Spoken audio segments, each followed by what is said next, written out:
Solve करते हैं question number 5। Question number 5 में क्या बोला है?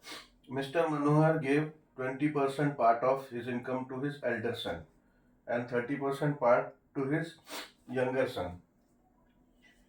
ठीक है, यानी जो उनका इनकम है उसमें से 20% पार्ट दिया एल्डर सन को, बड़े बेटे को, 30% पार्ट दिया छोटे बेटे को। Then he gave 10% of the balance as donation to a school। ठीक है, इसमें थोड़ा ध्यान दो। he gave 10% of the balance यानी 50%, जो 20%, 30%, 50% हो गया।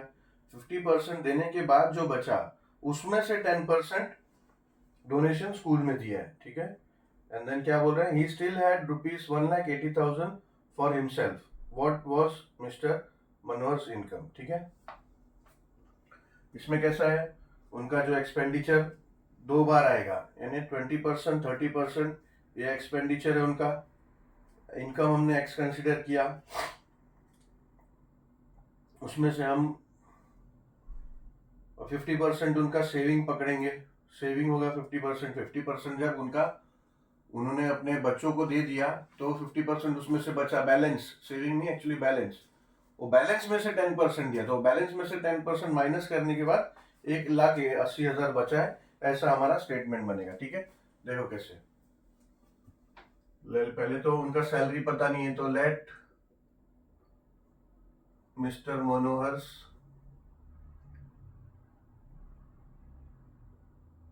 Income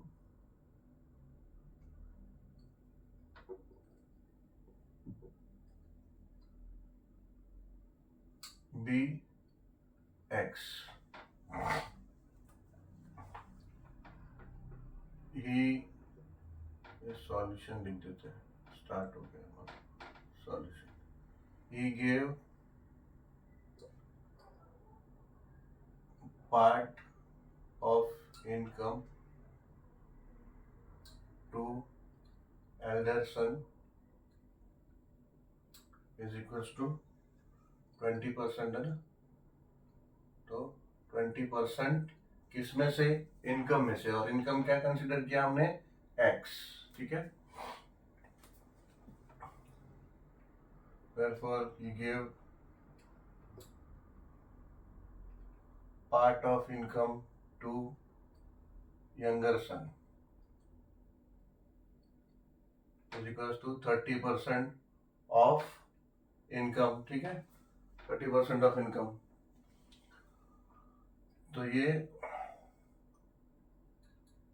total distribution among children is equals to 50% of x। ठीक है, which will be equals to 50/100 of x।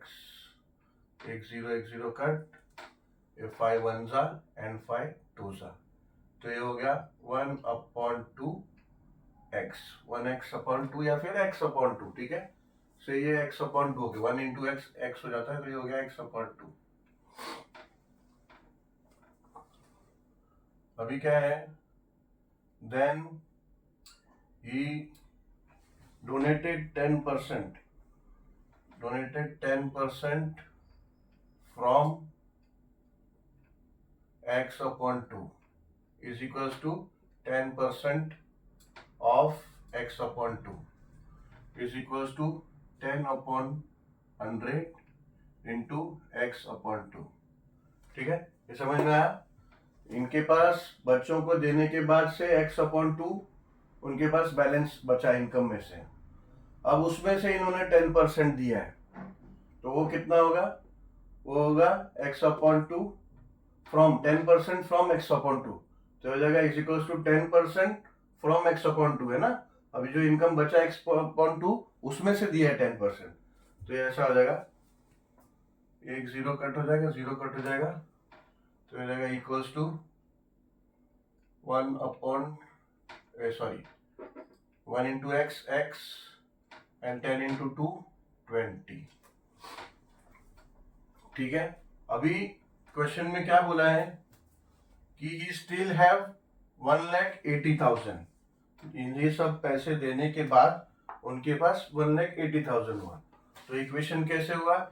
Equation हुआ x/2, इनकम में से जो बैलेंस बता था डिस्ट्रीब्यूशन करके उसमें से फिर 10% दिया था जो हुआ x/20। ये देने के बाद कितना बचा? 1,80,000।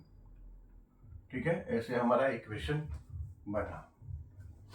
तो ये यहाँ पे क्रॉस मल्टीप्लाई हो जाएगा, ये हो जाएगा 20x minus 2x upon 2 into 20 हो जाएगा 40 इज इक्वल टू 180,000। अब ये कॉमन निकाल लो, 2 कॉमन निकलेगा, 2 कॉमन निकलेगा तो अंदर बच जाएगा 10x माइनस x अपॉन 40। ठीक है, ये समझ में आया? 20x और 2 है, 2 कॉमन आ गया तो अंदर बच जाएगा 10x माइनस x। अभी 2 को मल्टीप्लाई करोगे तो देखो यही आता है, तो ये कॉमन निकल गया इज इक्वल टू 1,80,000। अभी ये हो जाएगा 2 1 एंड 2 20। ठीक है, यहाँ कर लेते हैं। तो अब हो जाएगा, क्या बचा हमारे पास यहाँ? 9x upon 20, 9x upon 20 is equal to 1,80,000। therefore अब 20 यहाँ ले लो, मल्टीप्लाई हो जाएगा उससे। 9x is equal to 20 into 1,80,000। therefore 9x is equal to 2 multiply कर लो, 1,80,000 है तो हो जाएगा 3,60,000।